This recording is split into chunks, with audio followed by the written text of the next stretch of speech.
Hey, name teams. Can we talk just for a moment about the women's side of the tournament? We can if you wish, because we're going to, let's just do this briefly. UCSD's Lady Tritons kind of walked into a grinder. Southern University jumped to a 21-point lead in the first half. UCSD's ladies team just couldn't really recover. Too many athletes at Southern University from the SWAC. San Diego State's Lady Aztecs, they play Saturday night, last game Saturday night against Kim Mulkey and LSU. And I hope it's not a 91-41 game, but it could be, because Mulkey's teams take no prisoners, and they have phenomenal athletes.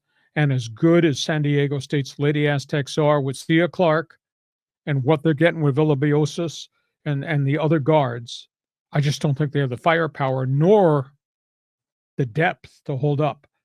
And Kim Mulkey has a career record at LSU of 119 wins and only 19 losses. This is going to be enormously hard for the Lady Aztecs. But they're in the tournament, but boy, they got a bad draw to start with. And Mulkey, she's got 4 NCAA rings.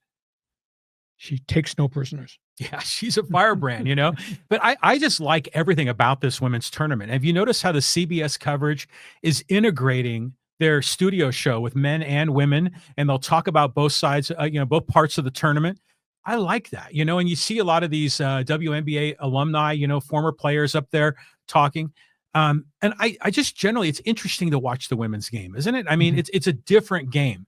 And it's nice seeing, female athletes getting recognition. I like that. But it's nowhere near the same game as for the men. I mean, it's not even close. And that's why, this whole notion of men competing in women's sports, could you imagine if that happened in this tournament? It would be just nuts. But I'll say this, though, about the women, is that it's kind of neat, like with football, we like to watch the game, but we also like to watch sort of the masculinity of the men kind of knocking them around. Or maybe we watch soccer because we like to look at the creativity of some of these soccer players' hairstyles.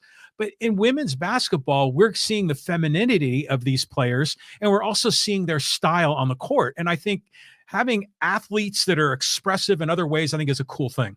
I'll tell you what, the skill level on the ladies' side has just rocketed. And a year ago this week, the whole thread of conversation was all things Caitlin Clark. Yeah. And now the whole thread of things is USC, Juju Watkins. Yeah. UCLA. South Carolina is back. Mm-hmm. LSU. I mean, there's so many great athletes, so many very good teams this year. It's going to be fun. Of course, UCLA is number 1 in the country now. And of course, USC is right there in the bracket, and South Carolina's in the bracket. So it'll be fun to watch. It's going to be great. And tough go for the Tritons last night, but good luck to the Lady Aztecs on Friday, right? Are they playing Friday or is it Saturday night? Saturday night. Last game Saturday night. Okay. All right. Well, good luck to them. Okay. All things college basketball, feel free to be involved.